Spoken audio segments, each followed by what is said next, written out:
जय हिंद दोस्तों, welcome to my channel PCS with Chauhan. Guys, मेरा नाम है कीरत चौहान और यहाँ हम कर रहे हैं घटना चक्र की सामान्य भूगोल की बुक, जिसमें हमारा चल रहा है विश्व का भूगोल यानी कि वर्ल्ड ज्योग्राफी। तो अभी हम करने जा रहे हैं चैप्टर नंबर 44। ये भी 2 पार्ट में आएगा। अभी हम करेंगे पार्ट 1।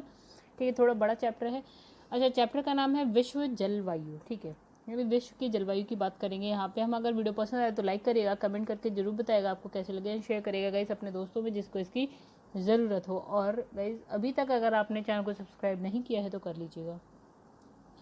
तो दोस्तों, यहाँ पे आप देख पा रहे होंगे इंडेक्स, दोनों साइड देखते हुए चलेगा कि कौन कौन से टॉपिक हम कर चुके हैं। अभी जो हम पहुँच चुके हैं वो है हमारा चैप्टर नंबर 44 यानी कि विश्व जलवायु। इसके बाद के भी चैप्टर देख लेते हैं हम लोगों को, और कितने करने हैं, कुछ बहुत ज़्यादा नहीं है, जल्दी ख़त्म हो जाएगा।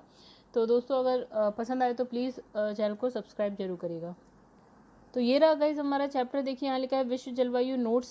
पहले हम देखेंगे, फिर इस चैप्टर में हम नोट्स देखेंगे। नेक्स्ट चैप्टर इस पार्ट में हम नोट्स देखेंगे, और जो नेक्स्ट पार्ट आएगा उसमें हम इसके क्वेश्चन आंसर कर लेंगे। तो चलिए स्टार्ट करते हैं। यहाँ लिखा है जलवायु। जलवायु किसी क्षेत्र में लंबे समय की दैनिक मौसमी दशाओं का माध्य है जो तापमान, वर्षण, वायुदाब, पवनों, आर्द्रता द्वारा व्यक्त किया जाता है।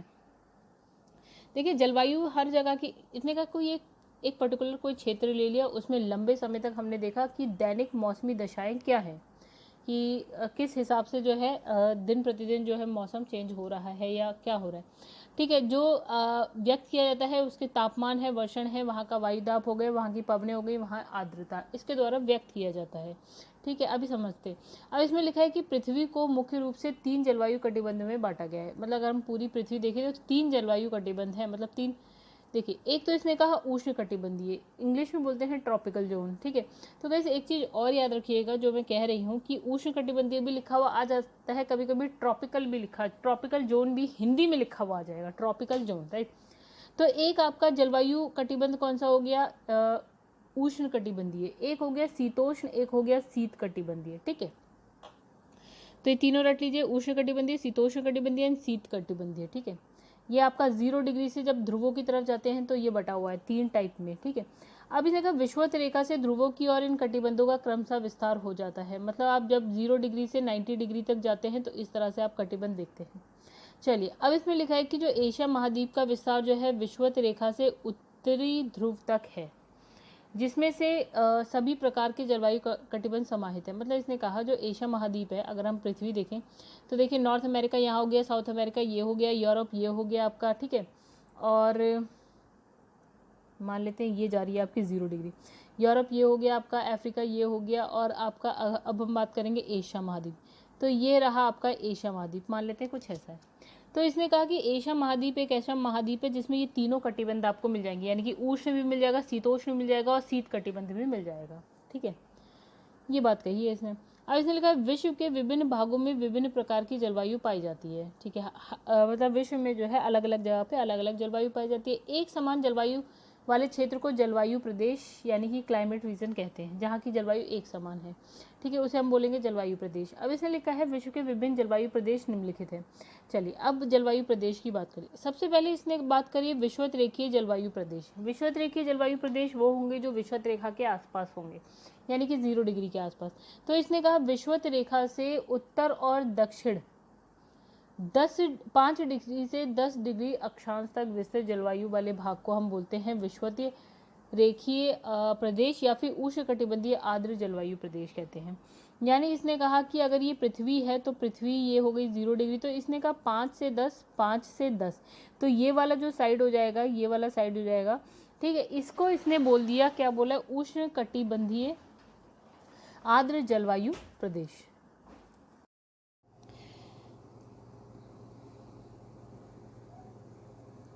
तो गाइस, यहाँ लिखा है कि देखिए आगे क्या लिखा है, लिखा है इस प्रदेश में वर्ष भर अत्यधिक तापमान से प्राप्त उच्च आर्द्रता के कारण इस क्षेत्र में अधिकतर दोपहर पश्चात यानी दोपहर के बाद संवहनीय वर्षा होती है। इसका मतलब ये हो गया कि जो ये 0 डिग्री वाली साइड है ना, यहाँ पे क्या होता है, टेम्परेचर तो बहुत ज़्यादा होता है, सूर्य इसी के आसपास घूमता रहता है। ठीक है, तो टेम्परेचर, सूर्य है तो टेम्परेचर ज़्यादा है, तापमान अधिक है तो आर्द्रता, समुद्र है तो आर्द्रता भी रहेगी, आर्द्रता यानी कि वायु में नमी रहेगी। और नमी रहने की वजह से गैस क्या होगा कि यहाँ पे दोपहर के बाद अधिकतर देखा जाएगा कि जो है वर्षा होती है, संवहनीय वर्षा होती रहती है। अब लिखा है वायुदाब की पेटी के खिसकाव के कारण इस जलवायु प्रदेश के विस्तार में प्रसार और संकुचन होता रहता है। इसका मतलब क्या होगा कि जो वायुदाब की जो पेटी होती है ना, उसमें क्या होता है, खिसकाव होता रहता है, मतलब वो ऊपर या फिर नीचे आती जाती रहती है। ठीक है, तो इसके साथ ही क्या होता है, जलवायु प्रदेश के का जो विस्तार है उसमें या तो वो बढ़ जाएगा, ठीक है, या फिर वो और कम हो जाएगा, यानी कि छोटा हो जाएगा, संकुचन हो जाएगा।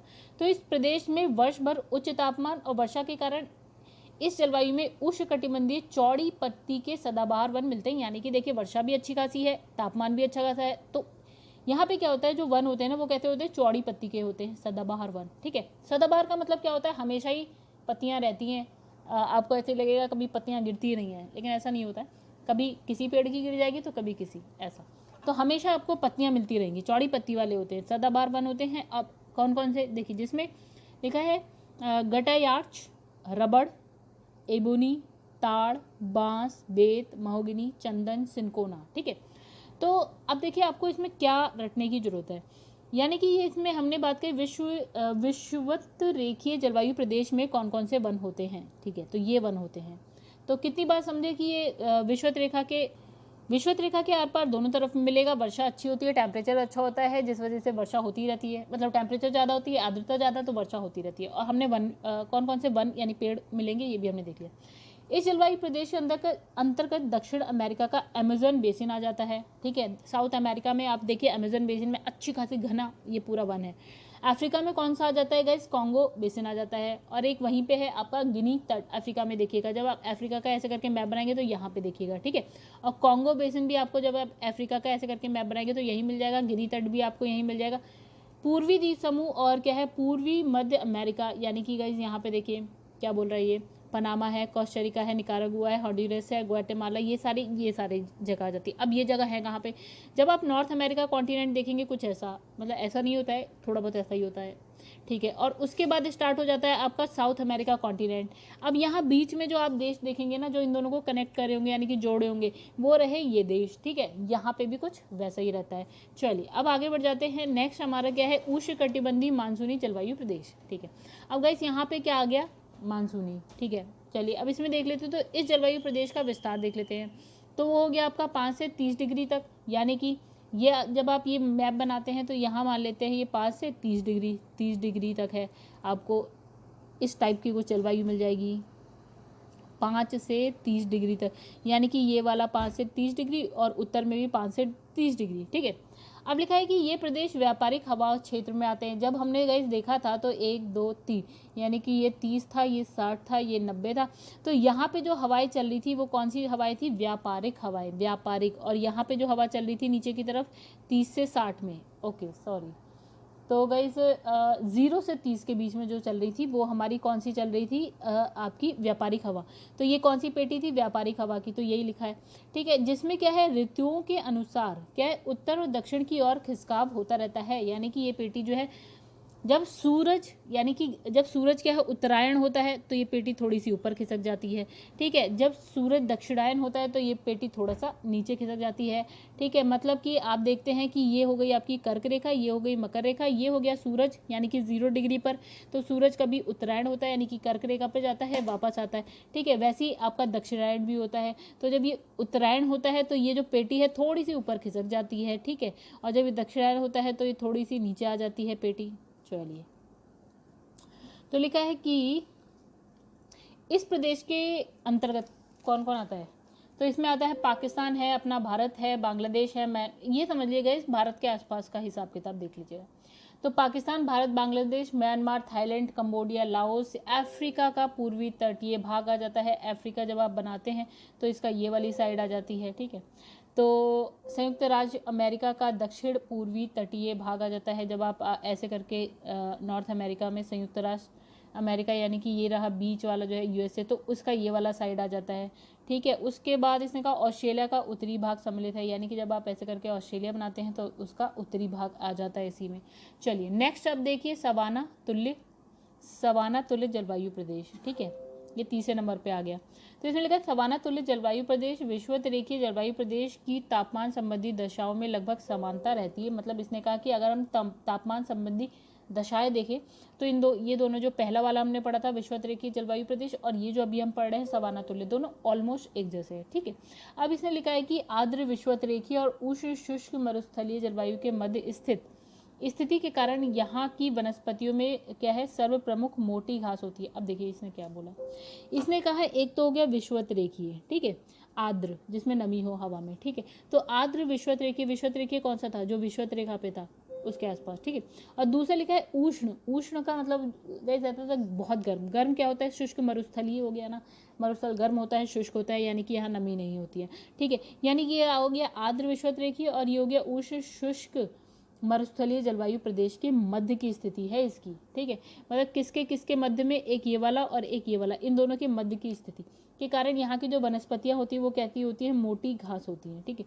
जब आप मरुस्थल में जाते हैं तो गाइस वहाँ आप देखते हैं ना पेड़ कम घासें ज़्यादा होती हैं, पत्तियाँ मुलायम होती हैं, मोटी होती हैं, कांटे जैसी होती हैं, ठीक है। तो वही चीज़ आपको यहाँ मिल जाएगी। तो जिसके आधार पर इस जलवायु को हम क्या बोलते हैं, सवाना तुल्य जलवायु कहते हैं। क्या कहते हैं, सवाना तुल्य जलवायु कहते हैं। अब देखिए इसे जो है सूडान तुल्य जलवायु भी कहते हैं। तो इंपॉर्टेंट क्या हो गया गाइस कि जो सवाना थर्ड नंबर पे हम पढ़ रहे हैं सवाना तुल्य जलवायु, इसी को हम बोलते हैं सूडान तुल्य जलवायु। सूडान क्या है, एक देश है, कहाँ का है, अफ्रीका महाद्वीप का एक देश है सूडान। यानी जब आप अफ्रीका महाद्वीप ऐसे करके बनाते हैं तो यहाँ कहीं आपको मिल जाएगा सूडान, साउथ सूडान, तो यहाँ पे सूडान एक मिल जाएगा, तो वही बोला इसने।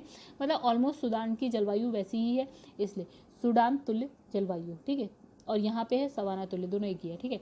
अब लिखा है कि इस जलवायु प्रदेश में शुष्क, मतलब कि जहाँ शुष्क और आर्द्र ऋतु होती है, मतलब शुष्क भी है जहाँ पे नमी कम है, नहीं है, ठीक है, और आर्द्र मतलब जहाँ नमी है, तो होती है। वर्ष भर जो है क्या है, टेम्परेचर अच्छा खासा बना रहता है, मतलब उच्च तापमान रहता है। मतलब हमने क्या देखा, ऋतु है, शुष्क भी है, आर्द्र भी है, टेम्परेचर हमेशा पूरे साल उच्च बना रहता है, मतलब हाई, मतलब ज़्यादा। अब लिखा है यहाँ औसत वार्षिक वर्षा 500 से लेकर 2000 मिलीमीटर तक के बीच होती है। तो ये अच्छी खासी वर्षा है, 500 से 2000 मिलीमीटर, ठीक है। तो इसमें लिखा है किसी भी महीने में 20 डिग्री सेंटीग्रेड से नीचे तापमान नहीं रहता है, यानी टेम्परेचर भी इसने बता दिया कि 20 डिग्री रहता है या उससे ज़्यादा रहता है, इससे कम नहीं रहता, ठीक है। तो इस जलवायु प्रदेश का विस्तार जो है आपका दक्षिण अमेरिका, कहाँ कहाँ है, कहाँ कहाँ आपको ये जलवायु प्रदेश मिलेगा उसकी बात करते हैं।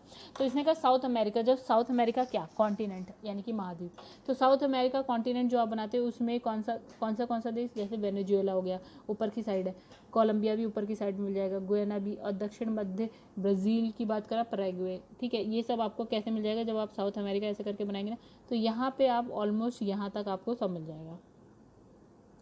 फिर इसने बोला कि जो है सूडान में भी मिलेगा, ठीक है। सूडान कहाँ मिल जाएगा, अफ्रीका महाद्वीप में मिल जाएगा सूडान, ये आप मैप में देख लीजिएगा। ऑस्ट्रेलिया के उत्तरी क्षेत्र में भी आपको मिल जाएगी। चलिए आगे बढ़ते हैं। अब बात करेंगे हम सहारा तुल्य जलवायु प्रदेश की। तो इसे जो है उष्णकटिबंधीय शुष्क रेगिस्तान, देखिए सहारा रेगिस्तान से आप समझ सकते हैं थोड़ा सा कि जो सहारा रेगिस्तान है आपको कहाँ मिलता है, जैसे अफ्रीका में मिलता है। अच्छी खासी वहाँ पे वर्षा तो कुछ होती नहीं है, तो शुष्क उष्ण है, एक तो गर्मी बहुत है, उष्ण है, उष्णकटिबंधीय, शुष्क है मतलब वर्षा नहीं है, नमी नहीं है, तो शुष्क है, और रेगिस्तान ये तो हम जानते हैं। तो ये क्या है, उष्णकटिबंधीय शुष्क रेगिस्तानी जलवायु भी कहा जाता है इसको, ठीक है। अब सहारा को लेके आप इसका नाम समझ सकते हैं थोड़ा बहुत, ठीक है। अब इसने कहा ये जलवायु प्रदेश अक्षांश इसने कहा 15 से लेकर 30 के बीच भूमध्य रेखा के दोनों ओर महाद्वीपों के पश्चिमी भाग में स्थित होता है। अब देखिए इसमें आप कैसे समझ सकते हैं, जब आप अफ्रीका महाद्वीप बनाते हैं तो गाइस यहाँ देखिए ना सहारा मरुस्थल आपको इसी साइड मिलेगा। इस साइड का मतलब हो गया, ये हो गया इस महाद्वीप का पश्चिमी भाग, ठीक है। एक तो इसने बोला ये पश्चिमी भाग को मिल जाएगा, और कौन सी आप ये देखिएगा अक्षांश भी देखिएगा तो 15 से 30 के आसपास ही मिलेगा आपको, ठीक है। और इसने कहा कि देखिए पश्चिमी भाग में मिलेगा, एक बात कह दी, भूमध्य रेखा के दोनों ओर मिल जाएगा, और 15 से 30 डिग्री अक्षांश भी दे रखा है इसने, ठीक है। सहारा को लेके चलेंगे तो ये रट जाएगा, आपको पता चल याद हो जाएगा। अब लिखा है तापमान के वार्षिक वितरण के आधार पर दो मौसम यानी कि ग्रीष्मकाल और है शीतकाल होता है। वो ये हर जगह दो ही तरीके का होता है, एक ग्रीष्मकाल होता है, शीतकाल होता है, ठीक है। तो ग्रीष्मकाल में का जो औसत तापमान है इसने कहा कि 30 से 35 डिग्री सेंटीग्रेड के बीच रहता है। अब इसने कहा ठीक है, इतनी बातों में कुछ ऐसा नहीं है जो समझ में ना आया हो, सब आ गया होगा। ग्रीष्मकाल का टेम्परेचर लिख दिया 30 से 35 डिग्री सेंटीग्रेड होता है। अब इसने लिखा है कि इसने कहा नासा के सप्तवर्षीय उपग्रह तापमान आंकड़ों के अनुसार ईरान में दस्त ए लुट रेगिस्तान पृथ्वी का सबसे गर्म स्थान था, ठीक है। मतलब इसमें लिखा है सतह के तापमान की दृष्टि से। इसने ये कहा, बस ये कहा, क्या कहा, 2003 से 9 के बीच का एक आंकड़ा है नासा का। देखिए इन्होंने कहा कि ईरान में एक रेगिस्तान है जिसका नाम है दस्ते लोट, ये सबसे गर्म है, ये बोला। ठीक है, अब देखो क्या लिखा है यहाँ पे। लिखा है यहाँ वर्ष 2005 का तापमान 70.7 डिग्री सेल्सियस गए, बहुत ही ज़्यादा है। 70.7, सोचिए क्या ही हाल होगा। ठीक है, तो इस प्रदेश के अंदर का एशिया का, अब देखिए इसी प्रदेश में अब आप मरुस्थल देख लीजिए, जहाँ जहाँ आपको अच्छा खासा मरुस्थल मिलेगा। जैसे एशिया में थार अपने भारत में ही है, राइट। देखा है अरब प्रायद्वीप हो गया। ठीक है, एशिया में आपको अरब प्रायद्वीप मिल जाएगा, अच्छी खासी गर्मी, शुष्क सब कुछ है। और क्या है, विषुवत रेखा के थोड़ी सी पास 15 से 30 डिग्री के अंदर मिल जाएगा आपको। 15 से 30 डिग्री अक्षांश के मध्य मिल जाएगा आपको। थार में मिल जाएगा, अरब प्रायद्वीप मिल जाएगा। अफ्रीका में सहारा नाम से ही है सहारा। अफ्रीका में ही आपको कालाहारी भी मिलता है। ठीक है, कालाहारी मरुस्थल भी आपको कहाँ मिलेगा, अफ्रीका में मिलेगा। अब नीचे की साइड जब आप देखेंगे ना महाद्वीप में नीचे की साइड, तो आपको मिल जाएगा कालाहारी। फिर उत्तरी अमेरिका का पश्चिमी मरुस्थल, ठीक है, मोजावे और एरिजोना मरुस्थल। ठीक है, ये कहाँ मिलेगा आपको, उत्तर अमेरिका कॉन्टिनेंट में। फिर दक्षिण अमेरिका की बात करें तो आटाकामा मिल जाएगा आपको। और ऑस्ट्रेलिया में पश्चिमी मरुस्थल यानी कि great Sandy, great Victoria, Tanami, जैसी आप ऑस्ट्रेलिया का मैप खोलेंगे तो ये आराम से आपको मिल जाएंगे। ठीक है, यानी कि पश्चिमी मरुस्थल, ग्रेट सैंडी भी आपको आराम से दिख जाएगा, ग्रेट विक्टोरिया भी दिख जाएगा एंड तनामी भी दिख जाएगा। तो ये हो गए हमारे सारे मरुस्थल वाली हिसाब किताब। अब आ जाते हैं भूमध्य सागरीय जलवायु प्रदेश में। ठीक है, अब इसमें क्या है, देखिए इसमें लिखा है कि इसे उपोष्ण कटिबंधीय शुष्क ग्रीष्म जलवायु प्रदेश भी कहते हैं। देखिए एक तो ये उपोष्ण है, क्यों, अक्षांश देखिए थोड़ा सा ना, एक होता है उष्ण, फिर उससे ऊपर जाएंगे तो उपोष्ण। ठीक है, मतलब हम 0 से जाते हैं तो ये हो गया आपका उष्ण, उष्ण से ऊपर जाते हैं आपका आ जाता है उपोष्ण, तो हम थोड़ा सा ऊपर पहुँच गए। तो 30 से 40 के बीच में आपको क्या मिलेगा, उपोष्ण कटिबंधीय। ठीक है, क्या मिलेगा, उपोष्ण। उष्ण वाला तो भूमध्य रेखा से टच में ही रहेगा। ठीक है, उपोष्ण उष्ण के ऊपर आता है। ठीक है, तो 30 से 40 में आपको मिलेगा उपोष्ण। कटिबंधीय शुष्क है, ये भी शुष्क है। ठीक है, यानी नमी यहाँ पे भी नहीं है। ओके, शुष्क है और ग्रीष्म जलवायु है। ठीक है, चलिए आगे बढ़ते हैं। अब लिखा है कि भूमध्य सागर या क्या है, रूम सागर के आसपास विस्तृत होने के कारण इसका नामकरण भूमध्य सागर, मतलब ये किसके आसपास है, यहाँ इसके आसपास है, इसलिए इसका नाम क्या रख दिया, भूमध्य सागरीय या फिर रूम सागरीय जलवायु। ठीक है, तो अब लिखा है कि ये जलवायु प्रदेश दोनों गोलार्ध में 30 से 40 अक्षांशों के मध्य जो है महाद्वीपों के पश्चिमी भाग में पाए जाते हैं। ये भी क्या है, अगर कोई महाद्वीप है उसके पश्चिमी भाग में आपको ये मिलेगा। ठीक है, ये जलवायु प्रदेश। ठीक है, तो इस प्रदेश में क्या है, शीतकाल में औसतन तापमान इसे ले दिया, मतलब जब ठंड का टाइम होता है तो यहाँ का जो तापमान है एवरेज टेम्परेचर कितना होगा, 5 से 10 डिग्री सेल्सियस होगा। और ग्रीष्मकाल की अगर बात करें तो औसत टेम्परेचर यहाँ पे लिखा है 20 से 27 डिग्री सेल्सियस। ठीक है, तो इस प्रदेश की औसत वार्षिक वर्षा भी लिख रखी है यहाँ पे 37 से लेकर 75 सेंटीमीटर के मध्य, मतलब कम ही है। ठीक है, जिसका अधिकांश भाग जो है शीतकाल में प्राप्त होता है। मतलब इसने ये बोला कि जो ये भूमध्य सागरीय आप पढ़ रहे हैं ना, ये भूमध्य सागरीय जलवायु प्रदेश में जो वर्षा हो रही है वो मैक्सिमम कब हो रही है, आपकी शीतकाल में हो रही है। शीतकाल का टेम्परेचर 10 से 15 है। ठीक है, मतलब मैक्सिमम वर्षा जो है आपकी कहाँ हो रही, कब होती है, आपकी शीतकाल में होती है। तो ग्रीष्मकाल प्राय क्या होता है, यहाँ पर शुष्क होता है, क्योंकि वर्षा मैक्सिमम कब होती है, शीतकाल में होती है, यानी ठंड के टाइम में होती है। ठीक है, अब इसने कहा कि भूमध्य सागरीय जलवायु का आविर्भाव जो है ऋतुवत स्थानांतरण के कारण होता है। ठीक है, इसलिए ग्रीष्मकाल में सूर्य के, मतलब देखिए हम जानते हैं सूर्य जो है उत्तरायण होता है, ऊपर की तरफ भी जाता है, और दक्षिणायन होता है, नीचे की तरफ आता है। यानी कि यहाँ पे कर्क रेखा और ये मकर रेखा और ये 0 डिग्री, इसी में ऐसे ऐसे ऐसे घूमता रहता है। तो कर्क रेखा की तरफ जाता है, यानी ऊपर की तरफ उत्तरायण, नीचे की तरफ दक्षिणायन। ठीक है, तो भूमध्य सागरीय जलवायु का आविर्भाव जो है ऋतुवत स्थानांतरण के कारण होता है। क्या होता है, स्थानांतरण, ऋतुवत स्थानांतरण। ठीक है, ऐसे ग्रीष्मकाल में क्या होता है, सूर्य की उत्तरायण स्थिति के कारण जो है वायुदाब की सभी पेटियां उत्तर की ओर खिसक जाती हैं, हमें पता है। ठीक है, जिससे इन प्रदेशों पर क्या है, उपोष्ण कटिबंधीय उच्च वायुदाब का विस्तार हो जाता है। ठीक है, अब इसने क्या बोला यहाँ पे कि देखिए इसने कहा जब सूर्य उत्तरायण होता है तो जो पेटियां होती है ना, कि वायुदाब की जो सभी पेटियां हैं वो ऊपर खिसक जाती हैं। ठीक है, जब ऊपर खिसकती हैं ना, तो जब हम इस वाली लाइन पे आते हैं, जो उपोष्ण कटिबंध में आ जाते हैं जब, तो वहाँ पे जो होता है ना गाइज, क्या होता है, देखिए ये है 30 डिग्री का, ये हो गया आपका 60 डिग्री का, 90 डिग्री का, ये 0 डिग्री, ये होता है आपका लो प्रेशर, ये होता है आपका हाई प्रेशर, और ये होता है आपका लो प्रेशर। अब सूर्य ऊपर जाता है, उत्तरायण होता है, तो ये जो पेटियां हैं ये भी ऊपर थोड़ी सी खिसक जाती हैं। ठीक है, और यहाँ पे हमने ये कब कितने का माना है, आपका ये 30 से 40 के मध्य मिलेगा आपको, ठीक है। तो यानी कि ये जो हाई प्रेशर वाला है वो आपको 30 से 40 पे मिलेगा, मतलब 30 डिग्री तक है हाई प्रेशर, लेकिन सूर्य के उत्तरायण होने पे ये पेटी भी ऊपर खिसक जाती है। तो ये आपको कैसा मिलेगा, उपोष्ण कटिबंधीय उच्च वायुदाब, मतलब हाई प्रेशर का विस्तार हो जाता है, ठीक है। एवं जब हाई प्रेशर होता है तो गाइस वहाँ पे चक्रवात नहीं आता है, वहाँ क्या होती है, कौन सी स्थिति होती है, प्रति चक्रवात की होती है, ठीक है। और शुष्क हवाएं चलने लगती है, ठीक है। तो यही बात है कि सूर्य उत्तरायण हुआ, उत्तरायण होने की वजह से वो हाई प्रेशर की जो पेटी है वो भी ऊपर की तरफ थोड़ी सी खिसक जाती है, 30 से 40 पे आ जाएगी, जिसकी वजह से अब चक्रवाती नहीं प्रति चक्रवाती दशाएं उत्पन्न होती है, शुष्क व्यापारिक हवाएं जो है व्याप्त हो जाती हैं, ठीक है। चलिए, इसमें लिखा है कि ग्रीष्मकालीन हवाएं प्राय शुष्क होती हैं, मतलब जो हवा चलती है वो शुष्क होती है, यानी कि उसमें नमी नहीं होती है। शीतकाल में जब सूर्य की दक्षिणायन स्थिति होती है, यानी कि अब शीतकाल में सूर्य क्या होता है, नीचे की तरफ जाता है जब, ठीक है, यानी 0 डिग्री से नीचे की तरफ जाता है, तो इस प्रदेश के ऊपर जो है पछुआ पवनों का विस्तार हो जाता है, यानी कि अब देखिए क्या होगा, तो जो 0 डिग्री, 30 डिग्री, 60 डिग्री और यहाँ 90 डिग्री, तो यहाँ हमारी चलती हैं पछुआ पवनें, ठीक है। जब सूर्य दक्षिणायन होता है तो ये यहाँ पे ही हमारे पास क्या है, पछुआ पवनें चल रही हैं, ठीक है। 30 से 40 के बीच में क्या चल रही है, पछुआ पवनें चल रही है, और सूर्य हो गया दक्षिणायन, तो इसमें पछुआ पवनों का विस्तार होता है, जिसके साथ मध्य अक्षांशों में उत्पन्न चक्रवातों का जो है आगमन होने से वर्षा होती है। अब यहाँ पे क्या होगा गाइस, यहाँ पे क्या होगा, तो यहाँ पे ऐसा कुछ होगा कि यहाँ पे लो प्रेशर की स्थिति बनेगी, और लो प्रेशर की जब स्थिति बनती है तो यहाँ पे क्या है, चक्रवात आने लग, चक्रवात के आगमन होने से क्या होती है, वर्षा होती है, ठीक है। और इसमें लगा पछुआ पवनें चूंकि सागर के ऊपर से होती हुई जाती है, जो पवनें हैं वो सागर के ऊपर से जाएंगी, तो क्या होगा, अपने में नमी धारण कर लेंगे, और नमी धारण देखिए इसकी दिशा क्या है, ये है, ठीक है। तो जब यहाँ पे कोई महाद्वीप है और यहाँ से पछुआ पवन चल रही है, तो ये इसका पश्चिमी साइड है, यहाँ पे वर्षा करेंगे, तो इसे पछुआ पवनें चूंकि सागर के ऊपर से होकर जाती हैं, पश्चिमी तटीय भागों में पर्याप्त वर्षा प्रदान करती है, तो वर्षा हो जाएगी, ठीक है। तो अब इसने लिखा है इस प्रदेश के अंतर्गत भूमध्य सागर के चारों ओर, यानी कि जब आप देखते हैं ना कि यहाँ पे यूरोप है, यूरोप के नीचे है अफ्रीका, ठीक है, और ये है आपका यूरोप, यूरोप के नीचे अफ्रीका, यहाँ पे जो सागर है उसको हम बोलते हैं भूमध्य सागर। तो इसने कहा भूमध्य सागर के चारों ओर जो आसपास के देश है उसका नाम बता रहा है ये। तो देखिए क्या, फ्रांस की नदी घाटियाँ, फ्रांस आ जाता है भूमध्य सागर के पड़ोस में, ठीक है। और फिर इसमें लिखा है इटली आ जाता है, दक्षिण इटली हो जाता है, ग्रीस आता है यानी यूनान आ जाता है, आपका टर्की आ जाता है, पश्चिमी टर्की आ जाता है, वहीं पे सीरिया है वो आ जाता है, इजराइल आपका एशिया में आ जाता है, ठीक है। उत्तर देखिए भूमध्य सागर के चारों तरफ के देश ये बोल रहा है, ठीक है। उत्तर पश्चिम अफ्रीका आ जाता है आपका अल्जीरिया, ठीक है, अल्जीरिया कहाँ है, अफ्रीका में है, अफ्रीका का अल्जीरिया हो जाता है।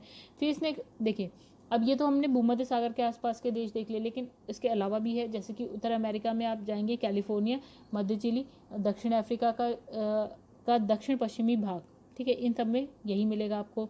अब देखिए जब आप ऐसे बनाते हैं ना, नॉर्थ अमेरिका कॉन्टिनेंट, यहाँ पे आपको कैलिफोर्निया मिल जाएगा, साउथ अमेरिका कॉन्टिनेंट में आपको चिली मिल जाएगा, मध्य चिली मिल जाएगा, ठीक है, और साउथ अफ्रीका का दक्षिण पश्चिमी भाग, जब आप ऐसे करके अफ्रीका महाद्वीप बनाते हैं तो ये है आपका साउथ अफ्रीका, तो उसका जो है दक्षिण पश्चिमी भाग में भी यही जलवायु आपको मिल जाएगी, ठीक है, और दक्षिण ऑस्ट्रेलिया में मिल जाएगी। ये सब आपको कहाँ मिलेगी गाइस, हमने क्या बोला था कि हमने बोला था 0 डिग्री है ये, तो ये 30 से 40 के बीच में मिल जाएगी, 30 से 40, और ऊपर भी हमें 30 से 40 के बीच में मिल जाएगी। तो जब आप साउथ अफ्रीका इस तरह से बनाते हैं ना, तो आपको साउथ अफ्रीका में ये, सॉरी थोड़ा सा ये गड़बड़ हो गया, तो जब आप साउथ अफ्रीका बनाते हैं तो यहाँ पे साउथ अफ्रीका वाला साइड भी मिल जाएगा आपको, ठीक है। और जब आप साउथ अफ्रीका की जगह साउथ अमेरिका बनाते हो तो यहाँ पे आपको चिली मिल जाएगा, देखिए चिली भी आपका 30 से 40 के बीच में आ जाएगा, ठीक है। वैसे ही आप मैप में देखेंगे तो ज़्यादा अच्छे से समझ में आएगा। अब देखिए, अब नेक्स्ट आपका है चीन तुल्य जलवायु प्रदेश। तो इसे आर्द्र का मतलब हवा में नमी होगी, उपोष्ण उष्ण सबसे पहले होता है उष्ण कटिबंधीय, फिर होता है उपोष्ण, उष्ण के ऊपर होता है उपोष्ण, यानी कि कुछ 30 डिग्री से ऊपर की बात हो रही है ये। तो ये है आर्द्र है, उपोष्ण कटिबंधीय जलवायु प्रदेश भी कहते हैं, यानी कि इसने कहा चीन तुल्य जलवायु प्रदेश को आर्द्र उपोष्ण कटिबंधीय जलवायु प्रदेश भी कहते हैं। इसका विस्तार देखिएगा, इस 25 से लेकर 40 डिग्री अक्षांश के बीच है, और इसने कहा 30 और दोनों तरफ होगा, ठीक है। अब मतलब उत्तरी गोलार्ध में भी होगा, दक्षिण गोलार्ध में भी। अब इसने कहा चीन तुल्य जलवायु प्रदेश में सामान्यतः जो वर्ष भर वर्षा होती है, ठीक है, मतलब इसने कहा वर्षा जो है आपको हमेशा ही मिलेगी, परंतु ग्रीष्मकाल के दौरान इसकी मात्रा अधिक हो जाती है, मतलब मिलेगी हर साल मतलब पूरे साल मिलेगी, लेकिन जब गर्मी का टाइम आएगा यानी कि ग्रीष्मकाल होगी तो मात्रा थोड़ी सी ज़्यादा हो जाएगी। वहीं इस जलवायु प्रदेश में ग्रीष्मकाल का औसत तापमान भी लिख रखा है 24 से लेकर 26.6 डिग्री सेंटीग्रेड। और फिर लिखा है इस जलवायु प्रदेश की अवस्थिति महाद्वीप में पूर्वी भाग में पाई जाती है। ठीक है, यानी इसने कहा कि जब ये चाइना है, सपोज चीन तुल्य में चाइना ही मान लो, तो इसने कहा कि ये आपको पूर्वी साइड पे मिलेगी, पश्चिमी साइड पे नहीं मिलेगी, पूर्वी साइड पे आपको ये जलवायु मिलेगी। ठीक है, तो अब इसके अंतर्गत कौन कौन आ गया, दक्षिण पूर्वी चीन आ गया, जैसे आपका दक्षिण पूर्वी साइड चीन की आ गई, ये वाली हो गई, ये है आपका ईस्ट यानी कि पूरब, और ये हो गया साउथ यानी कि दक्षिण। फिर है दक्षिण पूर्व साउथ अमेरिका, फिर उसने दक्षिण पूर्वी का है। ठीक है, यानी पूर्व साइड कह लो या दक्षिण पूर्व कह लो। ठीक है, तो यहाँ पे देखो दक्षिण पूर्व चीन, दक्षिण पूर्व साउथ यूएसए, दक्षिण पूर्व ब्राज़ील लिखा है यहाँ पे, दक्षिण पूर्व ऑस्ट्रेलिया लिखा है। ठीक है, एक जैसा। अब नेक्स्ट आ जाता है आपका स्टेपी तुल्य जलवायु प्रदेश। तो यहाँ लिखा है इस जलवायु प्रदेश का विस्तार जो है शीतोष्ण घास प्रदेश में पाया जाता है। कहाँ पाया जाता है, घास प्रदेश है, कौन सा वाला, शीतोष्ण, जहाँ ठंड होती है अच्छी खासी। ठीक है, तो शीतोष्ण घास प्रदेश में आपको क्या मिलेगा, स्टेपी तुल्य जलवायु प्रदेश।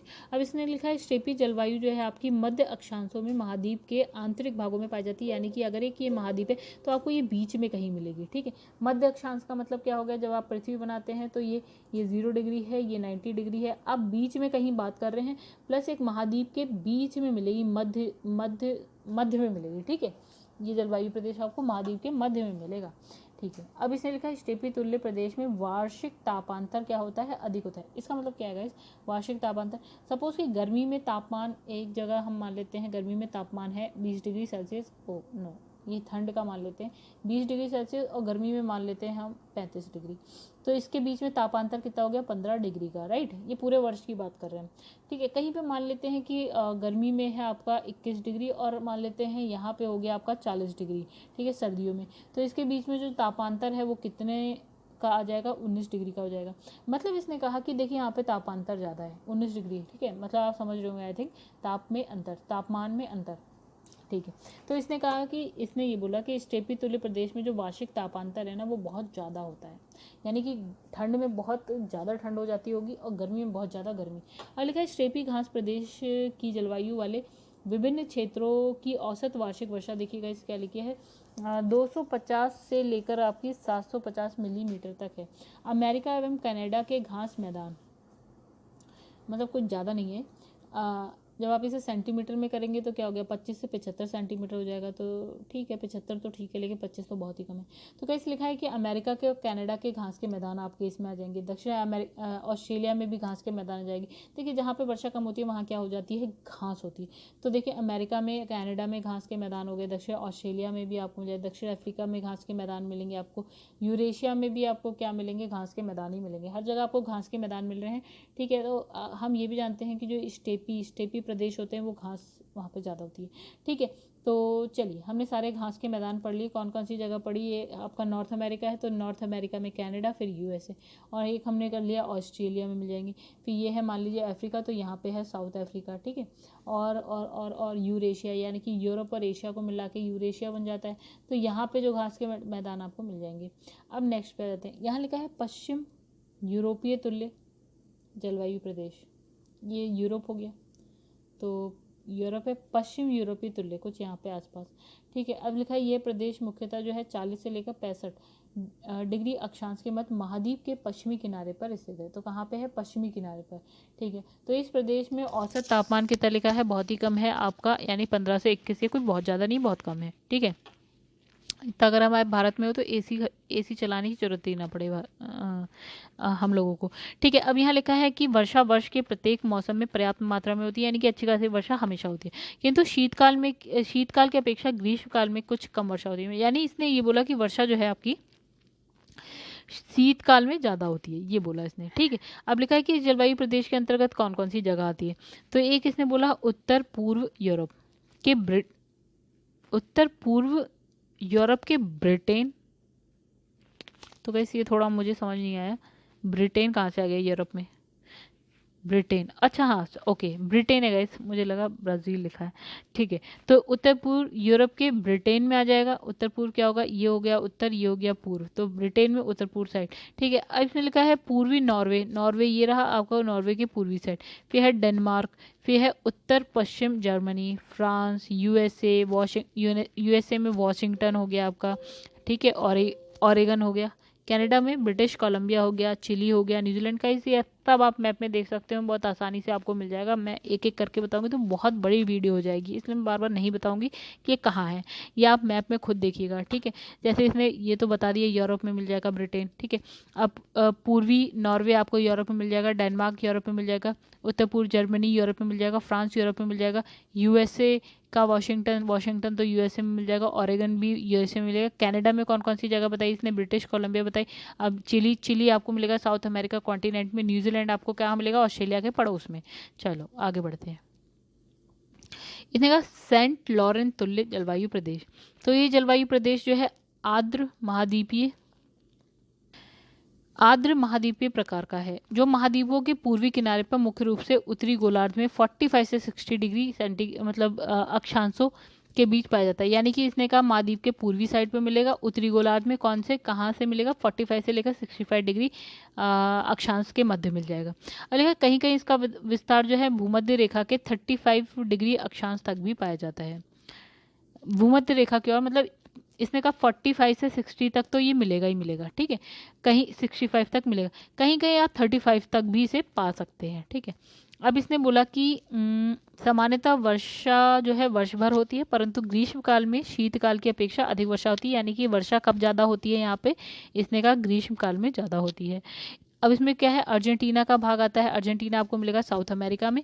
चीन का मंचूरिया प्रदेश आता है, ये तो चीन में मिल जाएगा। अमेरिका में सेंट लॉरेंस घाटी आता है। कनाडा का सागरीय प्रांतों को सम्मिलित किया गया है। ठीक है, अब नेक्स्ट आ जाते हैं हम, वो है आपका टैगा तुल्य जलवायु प्रदेश।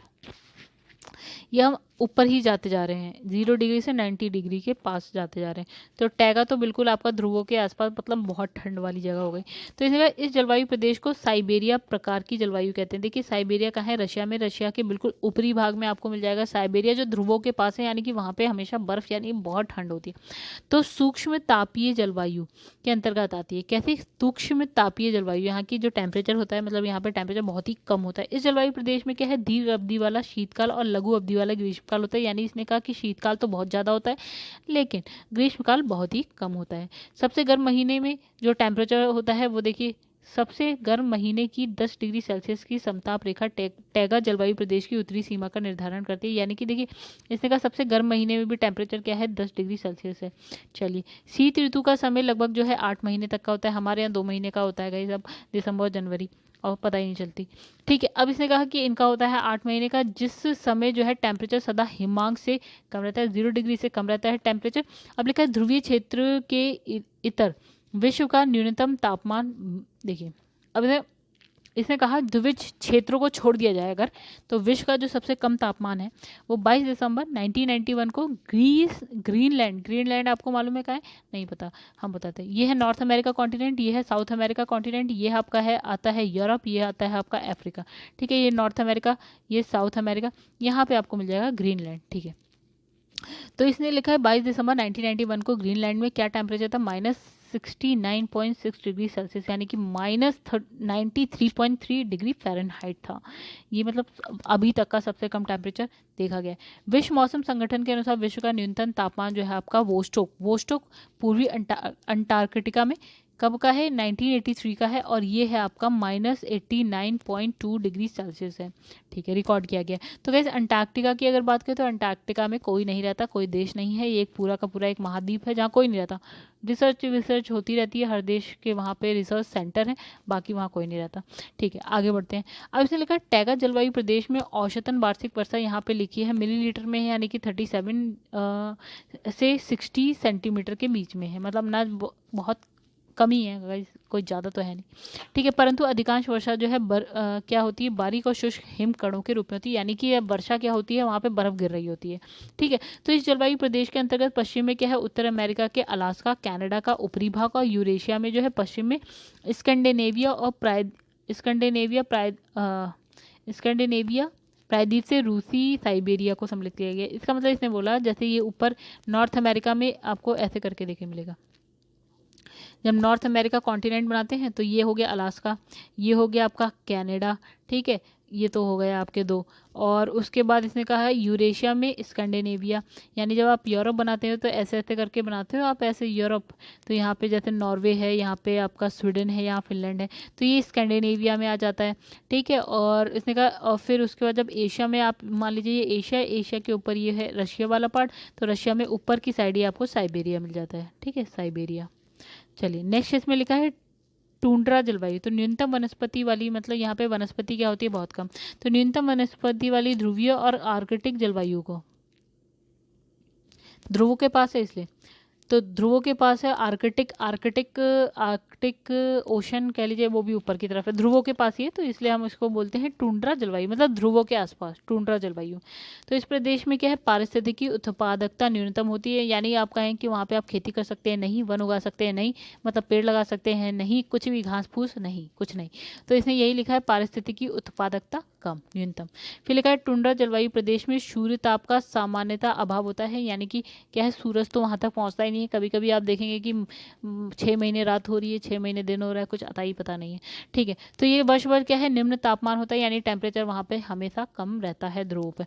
यहाँ पर जो है औसतन वार्षिक वर्षा लिखी है 400 मिलीमीटर, यानी कि गई 40 सेंटीमीटर, उससे भी कम लिखी है, ये कुछ नहीं होती है, ठीक है, ना के बराबर। अब इसने लिखा है कि टुंड्रा जलवायु प्रदेश का विस्तार उत्तर में स्थायी हिम टोपियों की दक्षिण सीमा और दक्षिण में टैगा जलवायु प्रदेश की उत्तरी सीमा के मध्य उत्तरी अमेरिका और यूरेशिया में पाया जाता है। मतलब ये आप ये समझ लीजिए कहानी बस इतना कह रहा है कि आपको अमेरिका में उत्तरी अमेरिका और यूरेशिया, ये ऊपर जो ध्रुव वाली साइड होती है ना, सिर्फ और सिर्फ वहाँ पे आपको मिलेगा। टुंड्रा प्रदेश की लिथोसॉल में केवल लाइकेन और क्या होते हैं, मॉस ही पनपते हैं। मतलब गई जैसे यहाँ पे बहुत सारे पेड़ पौधे मिल जाते हैं आपको, लेकिन अगर आप टुंड्रा प्रदेशों में जाएंगे तो आपको तो वहाँ पे आपको क्या मिलेगा, लाइकेन, तो ये इंपॉर्टेंट है, रट लो, तो क्या मिलेगा, लाइकेन मिल जाएगा और मॉस मिल जाएगा, यही मिलेगा। बहुत कम तापमान वाले क्षेत्रों जैसे पर्वतों और क्या है अल्पाइन वनों में उगने वाले पौधे को हम क्या बोलते हैं, हेकिस्टोथर्म कहते हैं, क्या, हेकिस्टोथर्म, ठीक है, यानी कि जहाँ पे, तो गाइस जहाँ पे पर्वत हो गए, अल्पाइन वन हो गए, वहाँ पे जो पौधे होते हैं उसको उगने वाले जो पौधे हैं उनको बोलते हैं हेगिस्टोथर्म। तो ये हो गया इंपॉर्टेंट टर्म, राइट। चलो आगे बढ़ते हैं। अब लिखा है विश्व की प्रमुख वनस्पतिक क्षेत्र और उनसे संबंधित वनस्पति। तो देखिए यहाँ पे क्या लिखा है नीचे, ओके, तो गाइस चलिए इसे भी रटना ही पड़ेगा। तो यहाँ पे लिखा है टुंड्रा शीत प्रधान देशों में देशों की वनस्पतियाँ कहती है। यहाँ पे लिखा है उसको हम बोलते हैं जो टुंड्रा प्रदेश होते हैं या फिर शीत प्रधान प्रदेश होते हैं, यानी कि देश होते हैं, वहाँ की जो वनस्पति है उनको हम बोलते हैं क्रायोफाइट बोलते हैं, ठीक है। अब यहाँ लिखा है उष्णकटिबंधीय मरुस्थलीय क्षेत्रों की वनस्पति, उसको बोलते हैं ज़ेरोफाइट। देखिए जैसे ये इंपॉर्टेंट है, बहुत कम ही है, 2 4 10 ही है ज़्यादा से ज़्यादा, ठीक है, इसे रट लीजिएगा क्योंकि बहुत इंपॉर्टेंट है, ठीक है। यानी कि मरुस्थलीय क्षेत्र की बात करते हो ज़ेरोफाइट बोल दिया। ऐसे उष्णकटिबंधीय जलवायु वाली घास एवं वनस्पति, इसको हम बोलते हैं ट्रोपोफाइट। क्या बोलते हैं, ट्रोपोफाइट। अब इसमें लिखा है शीतोष्ण कटिबंधीय क्षेत्र, शीतोष्ण कटिबंध वाली मेसोफाइट हो गया। फिर कड़ी चट्टानों में उगने वाली जो वनस्पतियां होती हैं उसको बोलते हैं लिथोफाइट, ठीक है। और दलदलीय भूमध्य रेखीय उष्ण आर्द्रता वाली वनस्पति हो गया, वो हो गया आपका हाइग्रोफाइट, ठीक है। अब है नमकीन क्षेत्र में जो होती है वो होती है आपका हेलोफाइट, और फिर है जल प्लावित क्षेत्रों में होती है उसको बोलते हैं हाइड्रोफाइट, ठीक है। अब देखिए फिर से देखते हैं हम लोग टुंड्रा या ठंड वाली साइड पे तो क्रायोफाइट। देखिए क्रायोजेनिक इंजन में भी आप जानते होंगे वो बहुत मतलब अच्छे खासे टेम्परेचर में काम करने वाला है, तो उसी के नाम से हो गया आपका क्रायोफाइट। अब है मरुस्थलीय क्षेत्र की ज़ेरोफाइट हो गया आपका, ठीक है, जहाँ घास वनस्पति है वो हो गया आपका ट्रोपोफाइट। फिर आपका शीतोष्ण कटिबंध की हो गया मेसोफाइट। फिर आपका चट्टानी भागों में जो होती है उसे लिथोफाइट कह दिया। दलदलीय भूमध्य आर्द्रता वाले दलदलीय वो हो गया हाइग्रोफाइट। और फिर नमकीन क्षेत्र में जो हो गई वो हो गई हेलोफाइट। एंड जल प्लावित जहाँ पे अच्छा खासा पानी भरा रहता है उसमें जो वनस्पति हो रही होती है वो हो गया आपका हाइड्रोफाइट। चलिए यहाँ पे देखिए अब क्या लिखा है, अब यहाँ क्या लिखा है कि क्षेत्रवार तापमान एवं वर्षण आंकड़े। जैसे इसमें लिखा है कि एशिया, तो इसका सर्वाधिक जो टेम्परेचर है इसमें लिखा है मृत्युवा कुवैत में कितना 53.9 डिग्री सेल्सियस और +- 1 डिग्री 0.1, यानी कि प्लस माइनस ऊपर नीचे 0.1 हो सकता है। ठीक है, न्यूनतम तापमान इसने देखा है वर्खोयांस्क रशिया में, जो कि है आपका -67.8 डिग्री सेल्सियस। ठीक है, अच्छा सबसे ज़्यादा वर्षा मौसिनराम भारत में होती है, कितनी यहाँ पे विश्व में सर्वाधिक होती है, तो ये तो बहुत इंपॉर्टेंट हो गया। विश्व में सर्वाधिक होती है कहाँ पे? मौसिनराम भारत में। ठीक है, सबसे कम वर्षा इसमें लिखा है अदन यमन में, अदन है यमन में, वहाँ पे होती है। ठीक है, अब लिखा है अफ्रीका की अगर हम बात करें तो अफ्रीका में सबसे ज़्यादा टेम्परेचर यहाँ पे लिखा है कहाँ पे? किबिली, ट्यूनीशिया में, अफ्रीका महाद्वीप में है। ठीक है, और इसने का सबसे कम टेम्परेचर इसमें लिखा है इफ्राने, कहाँ पे है? मोरक्को में। ठीक है, फिर इसमें लिखा है कि सर्वाधिक वर्षा इसमें देबुन दशा कैमरून में। तो देखिएगा अब इसमें क्या क्या इंपॉर्टेंट है वही बात करते हैं, इतना तो रटना किसी के बस की बात है नहीं। तो देखिए हमें क्या पता होना चाहिए इसमें लिखा, देखिए हमें एक तो एशिया का पता होना चाहिए कि सबसे ज़्यादा टेम्परेचर, सबसे कम टेम्परेचर और सबसे ज़्यादा वर्षा, सबसे कम वर्षा एशिया की। चलिए आप रट लीजिए अगर आप एशिया के हैं तो। ठीक है, चलिए नहीं है तो कोई बात ही नहीं गाइस, वैसे तो हैं तो आप एशिया की। ठीक है, उसके बाद हमें क्या देखना है कि पूरी दुनिया में अगर देखें तो सबसे ज़्यादा टेम्परेचर कहाँ हुआ होगा। ठीक है, तो यहाँ पे लिखा देखिए उत्तरी अमेरिका में लिखा है 56.7 डिग्री सेल्सियस है विश्व में सर्वाधिक। हाँ चलिए इसमें और आसान कर दिया गया, विश्व में सर्वाधिक, विश्व में सर्वाधिक। ठीक है, तो आप देखिए विश्व में न्यूनतम, तो ये जो पॉइंट्स मैं बता रही हूँ उस पर थोड़ा सा ध्यान दे दीजिए और कुछ नहीं। विश्व में न्यूनतम, तो और हम क्या देखें 1 2 3 4। ठीक है, अब देखिए यहाँ पे लिखा है सर्वाधिक तापमान, तो विश्व में सर्वाधिक कहाँ पे? उत्तर अमेरिका में फर्नेंस क्रीक रेंच थेट वैली यूएसए में। कितना यहाँ लिखा है? 56.7 डिग्री सेल्सियस विश्व में सर्वाधिक। ठीक है, अब यहाँ लिखा है न्यूनतम तापमान, तो विश्व में न्यूनतम कौन सी जगह हो गया? अंटार्कटिका में वोस्टोक है -89.2 डिग्री सेंटीग्रेड। सर्वाधिक वर्षा मौसिनराम भारत में होती है, सर्वाधिक वर्षा। ठीक है, अब सबसे कम वर्षा यहाँ पे लिखा है एरिका चिली में होती है, विश्व में न्यूनतम। तो ये 4 पॉइंट याद करिए, बाकी तो छोड़ दीजिए, कोई फर्क नहीं पड़ता। ठीक है, अब यहाँ पे लिखा है कि चलिए नेक्स्ट पे आते हैं। तो गाइस यहाँ पे जो है ना हमारा थ्योरी वाला पार्ट हो गया कंप्लीट, तो यहीं पे इस वीडियो को एंड करते हैं क्योंकि हमें लगता है वीडियो हो गई है काफ़ी अच्छी खासी बड़ी। तो अब जो क्वेश्चन आंसर, क्योंकि बहुत अच्छे खासे ज़्यादा क्वेश्चंस हैं, तो वो हम क्या है नेक्स्ट वीडियो में करेंगे। तो गाइस अगर आपको वीडियो पसंद आई हो तो वीडियो को कर दीजिएगा लाइक, चैनल को सब्सक्राइब नहीं किया है तो कर दीजिएगा गाइस सब्सक्राइब भी चैनल को। ठीक है, अब मिलेंगे हम नेक्स्ट वीडियो में, इसमें हम करेंगे क्वेश्चन आंसर।